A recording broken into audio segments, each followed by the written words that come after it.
Planet-warming emissions hit a record high last year, despite attempts to cut down on fossil fuels.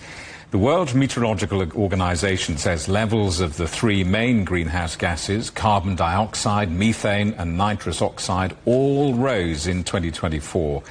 CO2 levels in the atmosphere saw the biggest one-year jump since the records began back in 1957. Fossil fuel emissions, wildfires and a reduction in the ability of our oceans to absorb these gases have all driven the increase, boosting calls for urgent action. Oksana Tarasova is from the World Meteorological Organization, which issued this annual data. Oksana, welcome back. Good to see you. So this report showing the largest annual increase in CO2 since measurements started being taken back in the 1950s. What makes this increase particularly alarming?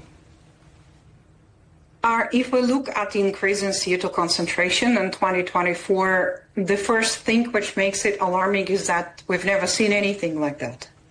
If we look at the whole history of observations, we had pretty large increases in the years of El Niño, for example, 2015, 2016, but 3.5 parts per million has never been seen since we started the direct observational measurements. Now, there's a particularly sobering part of your report that says that CO2 affects our climate for many centuries. Why does CO2 have such a long-lasting impact compared to all of the other greenhouse gases that you've written about?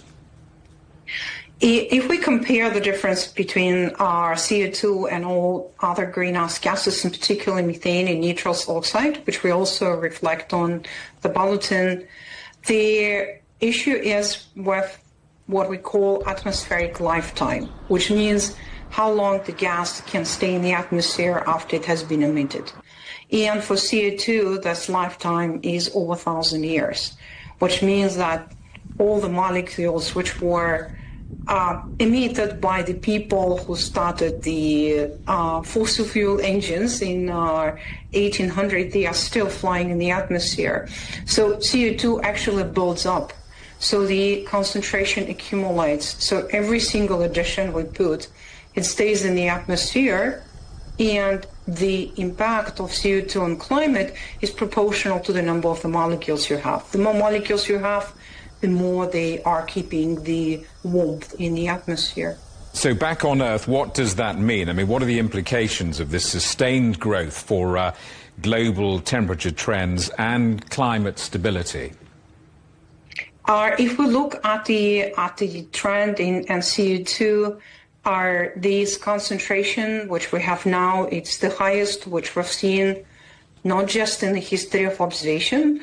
We can actually go back with indirect and direct methods, and last time we've seen such concentration was 3 to 5 million years ago. And at that time, the temperature, the equilibrium climate temperature on the planet was 2 to 3 degrees higher, and the sea level was 10 to 20 meters higher than we have now, which means if you put it in a projection that with the current level, this is what you can reach in the equilibrium state of climate.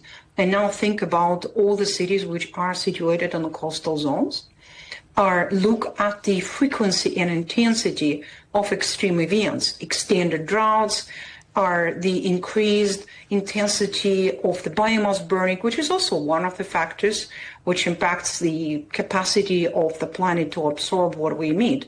So that all goes in a very, very wrong direction. Oksana, we could go on for ages. It's fascinating stuff and sobering stuff, but thank you so much once again for coming back on the programme. Oksana Tarasova from the World Meteorological Organization.